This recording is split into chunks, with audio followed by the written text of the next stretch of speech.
అన్నట్టు మీకు గీ ముచ్చట ఎరికైందా? బుల్డోజర్లను వేసుకొని పోయి ఇండ్లు కూలగొడుతున్న హైడ్రావోళ్ళు వారమంతా ఇంటి పట్టు నుండి ఒక్క శని ఆయితారాలే పనితనం చూపెడుతుర్రట. ఎవరన్నా నజరేసిర్రా? అయ్యో అట్లా కూలగొట్టిర్రా పాపం ఏడుంటారా వాళ్ళు అని బాధపడుడే గాని నిజంగా నేను కూడా ఎప్పుడు గమనించలేదు.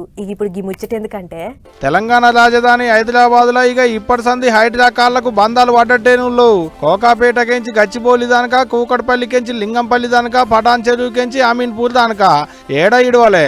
చెరువు శిఖం భూముల్లో ఇండ్లు కట్టినా, గుడిసెలేసినా, పెద్ద పెద్ద విల్లాలు కట్టినా బుల్డోజర్లు పెట్టుడు, పుట్ట పుట్ట కూలగొట్టుడు. కానీ దినం కూలగొడుతున్నారేమో అనుకునేరు కాదు. ఒక శనివారం ఐతారం నాడే కూలగొట్టిలాట.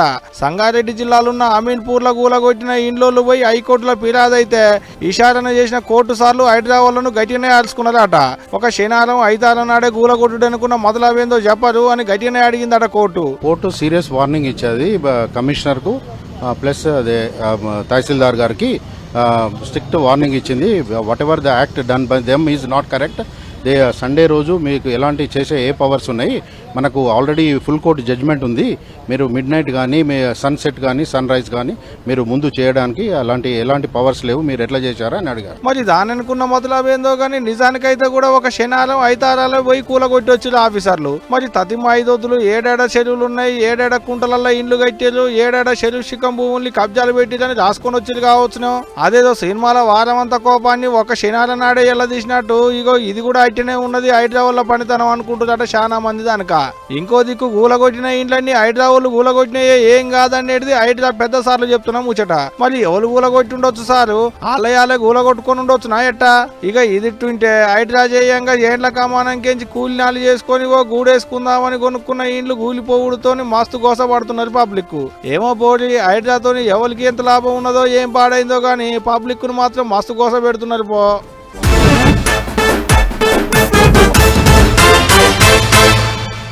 తెలంగాణలో షై పార్టీ అధికారంలోకి వచ్చిన కాడ నుంచి ఒకటి కాకుంటే ఇంకొకటి, ఒకళ్ళు కాకుంటే ఇంకొకళ్ళు అన్నట్టే లొలి పుట్టిస్తుర్రు. నిన్న మొన్నటి దాకా కార్ పార్టీ వాళ్ళు కారాలు మిరియాలు నూరిర్రా. ఇప్పుడు పువ్వు పార్టీ వాళ్ళు కొత్త పంచాయతీ ముంగటేసుకున్నారు. నడమ టైం దొరికించుకొని మరీ దీక్షలు చేస్తుర్రు. ఇందిరా పార్క్ కాడ ఇప్పుడు గదే లొల్లి నడిచిందట. పోయొద్దాం పార్రి. ఓ రోజు కార్ పార్టీ వాళ్ళు, ఇంకో రోజు పువ్వు పార్టీ వాళ్ళు, నడుమిట్లా షై పార్టీ వాళ్ళను ఉచ్చున ఉలి తీస్తున్నారు. పోండ్రి అంటే ఏదోటి ముందటేసుకుంటున్నారు. అది చేయలేదు ఇది చేయలేదని సాపిస్తున్నారు. ఓ రోజు హైడ్రా మీద కార్ పార్టీ వాళ్ళు లడాయి చేస్తుండగానే ఇంకో రోజు రైతులకు ఇస్తామన్న హామీల సంగతి ఏందని పువ్వు పార్టీ వాళ్ళు చదవడానికి వచ్చారు. ఏకంగా పట్నంలో ఉన్న ఇందిరా పార్క్ కాడ 24 గంటల పాటు పాలసరం పడ్డది పువ్వు పార్టీ వాళ్ళంతా.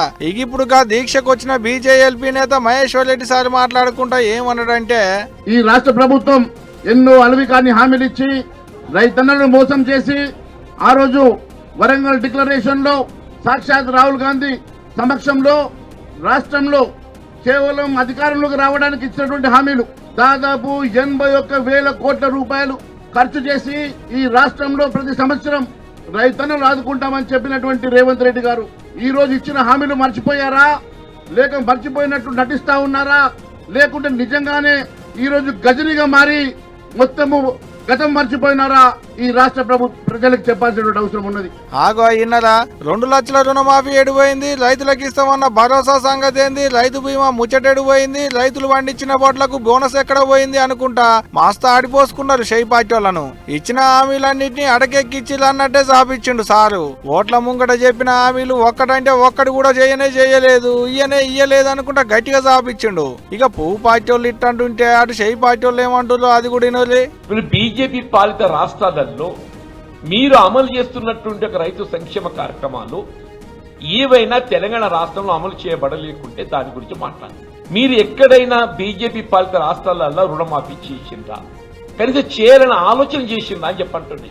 వీళ్ళు మీరు అదానీ అంబానీ లాంటి బడా పెట్టుబడిదారులు వ్యాపారస్తులకు ఏదైతుందో లక్షల కోట్ల వాళ్ళకి ఏదైతుందో మాఫీ చేస్తారు. అదే రైతాంగాన్ని రుణవిముక్తులు చేయాలి, పాపం అప్పులు ఉబ్బులు కూరుకుపోయిండు, రైతులు రుణవిముక్తులు చేయాలని చెప్పని జాతీయ స్థాయిలో ఉద్యమం చేపడితే స్పందన లేదు. ఆగో ఇన్నది కదా జీవన్ రెడ్డి సార్ ఏమని ఎత్తిపొడిచిండో, దేశం మొత్తంలో మీ పువ్వు పార్టీ అధికారంలో ఉన్న ఎన్ని రాష్ట్రాలలో రైతులకు రుణాలు మాఫీ చేసిలో చెప్పురి అన్నట్టే మాట్లాడుకొచ్చిండు. ఇది ఒకటే కాదు ఇంకా ఇంకేమన్నాడో ఇనలే. బీజేపీ రైతు దీక్ష చేస్తుందా లేక వాళ్ళ పార్టీ ప్రచారం చేసుకుంటూ? వాస్తవంగా బీజేపీ రైతు దీక్ష చేయడం అంటేనే ఆశ్చర్యం కలుగుతుంది. బీజేపీకి రైతులకు ఏం సంబంధమే? బీజేపీ అంటేనే పెట్టుబడిదారుల పార్టీ. వీళ్ళు ఎన్డీఏ ప్రభుత్వం ఏదైతుందో అధికారానికి వచ్చి 10 సంవత్సరాలు గడిచిపోయింది. ఈ 10 సంవత్సరాల కాలంలో మీరు ఏనాడైనా రైతు సంక్షేమం కొరకు కనీస మద్దతు ధరకు చట్టబద్ధత కల్పించాలని జాతీయ స్థాయిలో ఏదైతుందో రాజకీయాలకు అతీతంగా రైతాంగం ఉద్యమిస్తే కనీస స్పందన లేదు. ఏండ్ల కమానం రైతులు దీక్షలు చేస్తే పట్టించుకొని పువ్వు పార్టీలు ఇప్పుడు రైతుల ముచ్చడం ముంగటేసుకుంటే ఇచ్చంతరంగా ఉన్నది అన్నట్టే మాట్లాడుకొచ్చిండు. గిట్లా పుల్లల కట్టెలకే కట్టెల పుల్లికే అన్నట్టు ఒకరినొకరు ఆడిపోసుకుంటూనే ఉన్నారు. మరి చూడాలకి పంచాది ఎంత దూరం పోతుందో ఇక.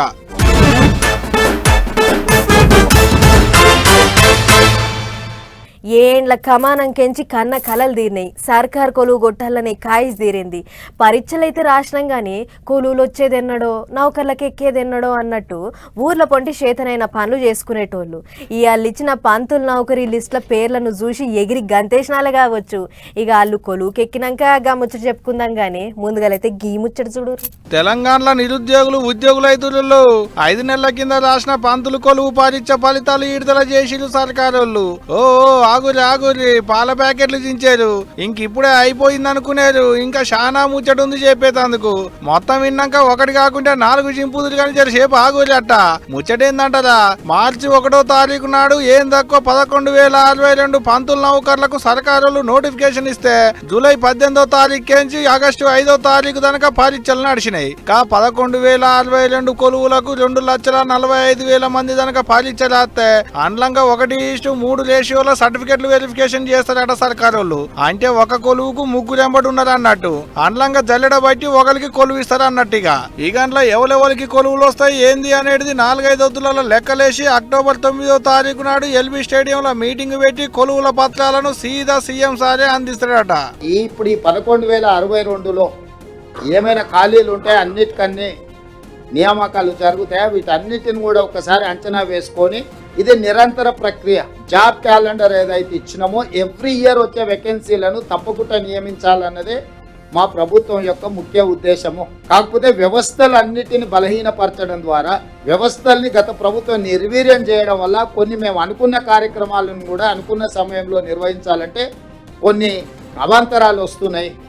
వీటన్నిటిని అధిగమించి ఏ ఒక్క ప్రభుత్వ ఉద్యోగం కూడా ఖాళీ లేకుండా వాటన్నిటిని నియమించాలన్నదే మా యొక్క లక్ష్యం. తప్పకుండా ఈ నియామకాల తర్వాత ఒక అంచనాకు వచ్చి కొత్త నోటిఫికేషన్ ఏ విధంగా ముందుకు వెళ్లాలనో కూడా నిర్ణయం తీసుకుంటాం. పరీక్షలు పెట్టినాక 2 నెలలు కాకముందే రిజల్ట్ ఇచ్చినాం, వెనకంగా ఏమంటే నౌకర్లు కూడా ఇస్తున్నాం అన్నట్టే మాట్లాడుకొచ్చిండు సీఎం సారు. అంతేకాదు పనిల పనని పాత సర్కారులను కూడా గట్టినే చాపించిండు. కాల్ పార్టీ వాళ్ళు అధికారంలో ఉన్నప్పుడు ఏనడన్నా గింత తొందరగా నౌకర్లు ఇచ్చిలా అన్నట్టే సురుకులు అంటించిండు సీఎం సారు. గిట్ల పొద్దుగాల 11ంటికే సెక్రటేరియట్లో కూర్చొని కటకొత్తి ఫలితాలను విడుదల చేసిండు సీఎం సారు. ఏదైతే గానీ తెలంగాణలో నిరుద్యోగులకు కొలువులు వస్తున్నాయంటే అంతకంటే మంచి ముచ్చట ఏముంటో చెప్పులి.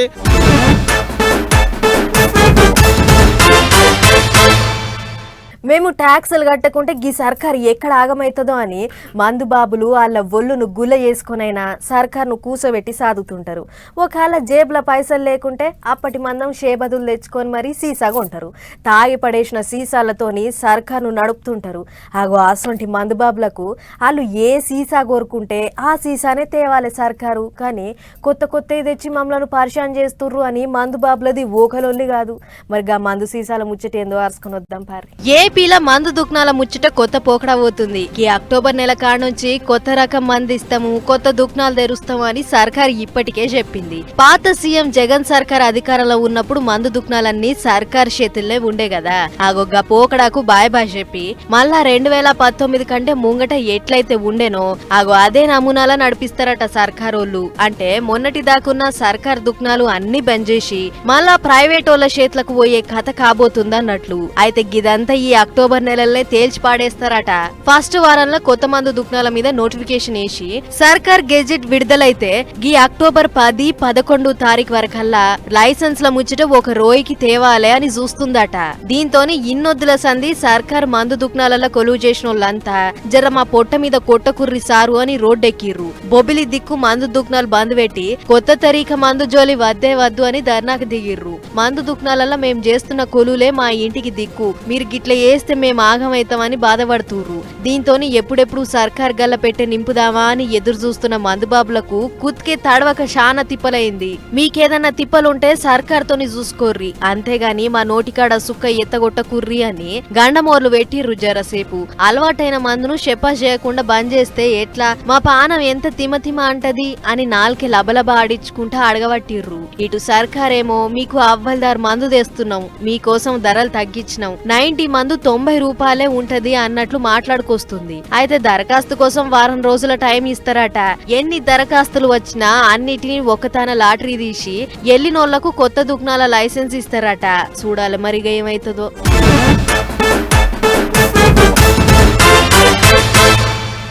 పదేళ్లలో తెలంగాణని అలికి పూసినట్టు చేసినామని కారు పార్టీ వాళ్ళు, లేదు ఏడేసిన గొంగడ ఆడనే ఉన్నది, మేము వచ్చినాకనే ఎలుగులో చేస్తున్నామని షేయి పార్టీ వాళ్ళు. ఇట్లా దినం ఏదో ఒకటి జవడం అయితేనే ఉంటుంది తెలంగాణలో. అగో అట్లనే ఇప్పుడు ఇంకో లడాయి ముంగట పడ్డది. మళ్ళా మేమే కట్టినామని కారు పార్టీ వాళ్ళు, లేదు లేదు మేమే కట్టినామని షేయి పార్టీ వాళ్ళు. హన్మకొండ జిల్లాలున్న నయీం నగర్ బ్రిడ్జి పంచాయతీ ఇప్పుడు బజార్కి ఎక్కింది. ముగ్గు పోసింది మేము, పనులు చేసింది మేము, కట్నీళ్లు పెట్టిన పోయి అన్నట్టు వచ్చి రిబ్బెన్ కత్తిరించి మేం చేసినాం అంటున్నారు షేయి పార్టీ వాళ్ళు అన్నట్టు. మాజీ ఎమ్మెల్యే దాస్యం వినయ్ భాస్కర్ రెడ్డి అన్న గట్టిగానే కలుసుకుంటున్నాడు షేయి పార్టీ వాళ్ళను. మేము అంటే సీఎం కలిసేదని లాగులు తడిస్తాయట. నీకు తడువు అయిపోయి నువ్వు సీఎం దగ్గర నుంచి 1000 కోట్లు తీసుకురా, నాకు తడిసి తీసుకొచ్చిన్నో, నాకు తడవక తీసుకొచ్చిన్నో, బతిలాడినో, కాలు మొక్కినో, కడుపులు తట్టుకుని తెచ్చినా 1000 కోట్లు తెచ్చి ఇవన్నీ అభివృద్ధి చేసిన నువ్వు తీసుకురా. అవి చేయాలి కానీ నేను 1000 కోట్లు తెస్తే నువ్వు 2000 కోట్లు తేవాలి. నేను ఐటీ కంపెనీ 6 తెస్తే నువ్వు 12 తేవాలి. నేను 100 కమ్యూనిటీ హాల్ కడితే నువ్వు 200 కట్టాలి. నేను పెద్ద పెద్ద నాళాలు తెస్తే ఇంకా దానికి ఇంకా పెద్ద అభివృద్ధి చేయాలి, ఇంకా నిధులు తీసుకురావాలి. గిట్లా పనులు చేసింది మేము, పాటలు పడ్డది మేము, పీట్లు తీసింది మేము, బ్రిడ్జి కట్టింది మేము. ఇప్పుడు వచ్చి ఫోటోలకు పోజులు ఇస్తున్నారు అన్నట్టే అరుచుకున్నాడు. అంతేకాదు అయ్యాలట గట్టబట్టే గంత పెద్ద వరదలు వచ్చినా వరంగల్ పబ్లిక్ కు ఏ తిప్పలు లేకుండా అయింది అన్నట్టే మాట్లాడుకొచ్చిండు వినయ్ అన్న. ఇక ఈయన ఇట్లా అంటుంటే అటు షేయి పార్టీ వాళ్ళు ఏమంటుందో వినాలి కదా, ఇక అది కూడా వినో లోపాలి. మేము స్టార్ట్ చేసినాం, మేమే కట్టినాం, మేమే చేసామని చెప్పుకుంటాను రాజేందర్ రెడ్డి. మనం చేస్తే వాడు మేము చేసామని చెప్పుకుంటాను, మీరేం చేస్తారు అని చెప్పి వాళ్ళని అడుగుతాడు. ఇక ఆధారాలు మీరందరే సాక్ష్యం, నాకు బయట ఎవరేం అవసరం లేదు. ఇక నేను ఇప్పుడు 10 గంటల గిడికి రా అని 3 రోజుల కింద నేను చెప్పిన. మరి ఇక్కడ ప్రజలు, ఇక్కడ ఉన్న ప్రతి దుకాణందారుడు, ప్రతి వాడ నయీం నగర్ వాసి ఒక్కడు చెప్పిన టీఆర్ఎస్ వాళ్ళు, కేటీఆర్, వినయ్ భాస్కర్ కట్టిండు అని చెప్తే నేను రాజీనామా చేస్తా అని చెప్పిన. గిట్లా వరంగల్ నయీం నగర్ బ్రిడ్జి మీద 2 పార్టీలకు పొట్టు నడుస్తుంది లాడాయి. చీరలు, గాజులు, మంగళారతులు పట్టుకుని ఒకలొస్తే షెడ్డీ గ్యాంగులు దిగుతున్నాయని ఇంకొకరు కామెంట్లు చేసిర్రు. వాళ్ళను వీళ్ళనుడు, వీళ్ళని వాళ్ళనుడు, వాళ్ళ మీదకి వీళ్ళు కారాలు మిరియాలు నూరుడు, వీళ్ళ మీదకి వాళ్ళు తొడలు కొట్టుడు. అబ్బో చిన్నగా నడుస్తలేదు బోండ్రి నయీం నగర్ బ్రిడ్జి పంచాది. సవాళ్ళు ప్రతి సవాళ్ళ నడుమ పొట్టు నడుస్తుంది చవడం. మరి చూడాలకి చవడం ఎంత దూరం పోతుంది ఏంది అనేది గాని తేపకు పంచాది ముంగటేసుకొని డి అంటే డి అంటున్నారు పోండ్రి తెలంగాణలో లీడర్లు. ఇంట్లో తిని బోర్ కొడుతుంది డాడీ అని పిల్లలు, ఏమండి బయటికి వెళ్ళి ఏదన్నా వెరైటీ ఫుడ్ తినొద్దాం అని అనగానే ఇంటైనా సరే పన్రి అని దగ్గర పట్లున్న హోటల్కు తోలుకుపోయి నచ్చింది ఆర్డర్ ఇచ్చుకొని తిని వస్తుంటారు. మరి అక్కడ తిన్న తిండిలా ఏం కలిపిర్రు, అది నిన్నటిదా మొన్నటిదా అని గివేం చూడరు. తెచ్చి బళ్ళ మీద పెట్టంగానే లోటలు వేసుకుంటే తిని బిల్లు కట్టి వస్తారు. కానీ మన దిక్కున్న చాలా హోటళ్ళల్లో అల్క తక్కువ తిండే పెడుతుర్రట. కావాలంటే గీ ముచ్చట చూడుర్రి, మీకే తెలుస్తుంది. ఒక హోటల్లో పప్పన్నం ఆర్డర్ ఇస్తే జర్రి వచ్చింది, ఇంకో హోటల్లో కోడి బిర్యానీ ఆర్డర్ ఇస్తే బొద్దింకొచ్చింది. గిట్లా ఒక్క హోటల్ అని కాదు, పట్నంలో ఉన్న చాలా హోటల్లో తిండి ముచ్చట చాలా బేకారు ఉంది. తినే బువ్వల అడ్డమైన పురుగు పూసి వచ్చిన ప్రతిసారి కస్టమర్లు హోటళ్ల మీద గరం అవ్వుడు, వాళ్ళు ఉల్టా మరలబడి మీకు గర్జుంటే తినుర్రి లేకుంటే పొర్రి అన్నట్టు రుబాబ్ చేసుడు. ఇగో గీసొంటి ముచ్చట్లు చాలా మందికి ఎప్పుడోకప్పుడు ఎదురయ్యే ఉంటాయి. అయితే తెలంగాణలో హోటళ్లలో తిండి ముచ్చట తమాం బేకారుందని గీ నడుమ చేసిన ఓ సర్వేలో తేలిందట. దేశం మీద మనుషులు తినే తిండి ఎట్లుంది అని సర్కారోళ్ళు సర్వే చేస్తే అందులో ఇచ్చంత్రమైన ముచ్చట్లు బయటపడ్డాయట. దేశంలో ఉన్న హోటళ్ల పొంటి ఏ రాష్ట్రం మంచి బువ్వ పెడుతుందని లెక్కలు తీస్తే మన తెలంగాణ రాష్ట్రం 23వ నెంబర్లో ఉందట. బువ్వ ఎట్లుంది, అన్ని మంచి సరుకులే వాడుతున్నారా, వంటలొండే సాయిబాను శుభ్రంగా ఉందా, అధికారులు ఎప్పటికప్పుడు షెకీన్లు చేస్తుర్రా, హోటళ్లకు లైసెన్స్ ఉందా అని తీరు ముచ్చట్లన్నీ తీసుకొని సర్వే చేస్తే మన తెలంగాణకు 100కు 35 మార్కులే వచ్చినాయట. మరి మన అధికారుల పనితనానికి పాస్ మార్కులు వచ్చుడే ఎక్కువ. పేరుకు ఫుడ్ సేఫ్టీ అధికారులు అని చెప్పుకుంటారు గాని నెలలో ఒక్కసారి కూడా ఆఫీసులకించి బయటికి వెళ్లరు, చెకింగ్లు చెయ్యరు. గిట్ల తిండి ముచ్చట్ల దేశంలో మన తెలంగాణకు అత్తెసారు మార్కులు వస్తే 73 మార్కులతోని కేరళ ఫస్ట్ ర్యాంకులుంటే తమిళనాడుకు 67, జమ్మూ కాశ్మీర్ 63 మార్కులతోని 2-3 జాగర్లలో ఉన్నాయి. అంటే అక్కడ అధికారుల పనితీరు ఎట్లుందో చూసుకోర్రి. మరి ఇగనన్నా గీ చెక్కింగ్ల రువడి పెంచుతారో లేకుంటే పోయేది మా ఇజ్జత్ కాదులే అని దుల్పరించుకుంటారో చూడాలి. కానీ ఫుడ్ చెక్కింగ్ వాళ్ళు మనకు 100కు 35 మార్కులు వేసుడు మాత్రం మనకు ఇజ్జత్ పోయే ముచ్చటే అని అనుకుంటుర్రు గీ ముచ్చటినోళ్ళు.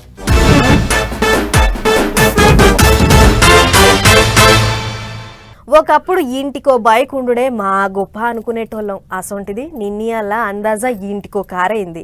ఇక లేనోళ్ళు ఎవరన్నా ఉంటే బండ్లను గంటల లెక్కన రోజుల లెక్కన కిరాయికి తీసుకొని పోతుర్రు. మళ్ళా పని అయిపోయినాక తిరిగి అప్పచెప్తుర్రు. కానీ కడప పట్టణంలో మాత్రం పని ఉన్నది అని కార్లు కిరాయికి తీసుకొని ఇంకేదో చేస్తుర్రట.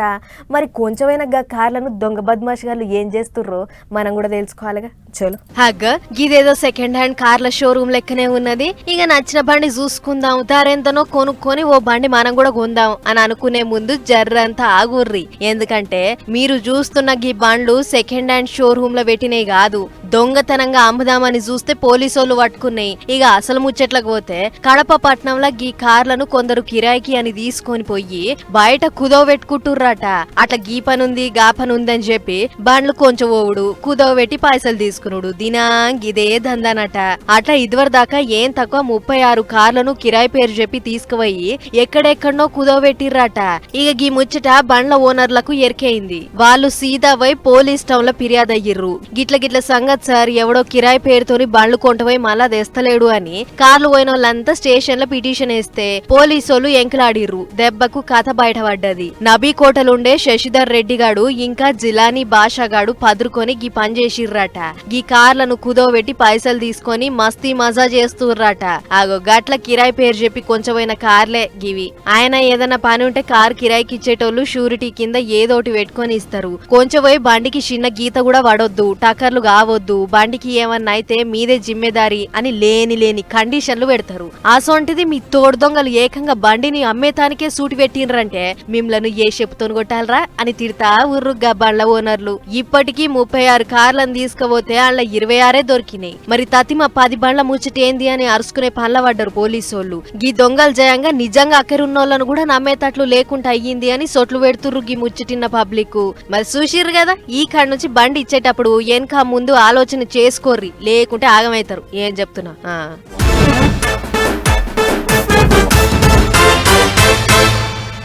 మనం ఏదన్నా సాధించినప్పుడు మన ఇంటోళ్ళు మన ఊరోళ్ళు మస్తు మురుస్తారు.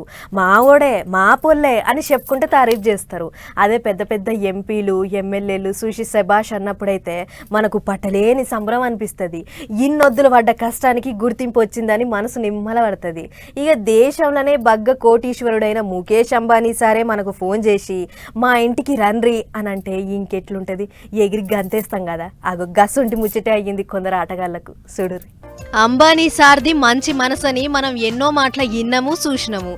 ఇప్పుడు మన దేశానికి బగ్గ పేరు తీసుకొచ్చిన వాళ్ళను తారీఫ్ చేసేట్ల కూడా ముఖేష్ అంబానీ సార్ వాళ్ళే ముంగట ఉంటారని మల్లో మల్క రూపిడైంది.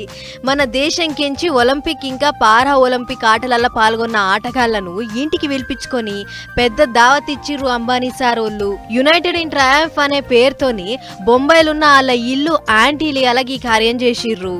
దావత్ కార్యం అంతా ఒలింపిక్ సభ్యురాలు రిలయన్స్ ఫౌండేషన్ పెద్ద మనిషి నీతా అంబానీ మేడమే అరుచుకుంది. మొత్తం అథ్లెట్లు ఇంకా ఆటగాళ్లు కలిపి 140 మందిని మేడం ఒక్కొక్కరిని సపరేట్ గా తారీఫ్ చేసి సన్మానం చేసింది. మీ టాలెంట్ వల్లనే దేశానికి బగ్గ పేరొచ్చింది, దేశం తలెత్తుకుంది అని Olympics double medallist Manu Bhaker, Neeraj Chopra, hockey star goal keeper శ్రీజేష్లే కాకుండా పారా ఒలింపిక్ లో గెలిచిన వాళ్ళు సింగ్, మోనా అగర్వాల్ లను కూడా షబాష్ అని పొగిడింది. అంతేకాదు కాదు, నీరజ్ చోప్రా, పియా శ్రీజేష్, శరపోత్ సింగ్, హెచ్ఎస్ ప్రణయ్, పుల్లెల గోపీచంద్ కూడా నీతా మేడం ఇచ్చిన గీ దావత్ కార్యానికి హాజరుపడ్డారు.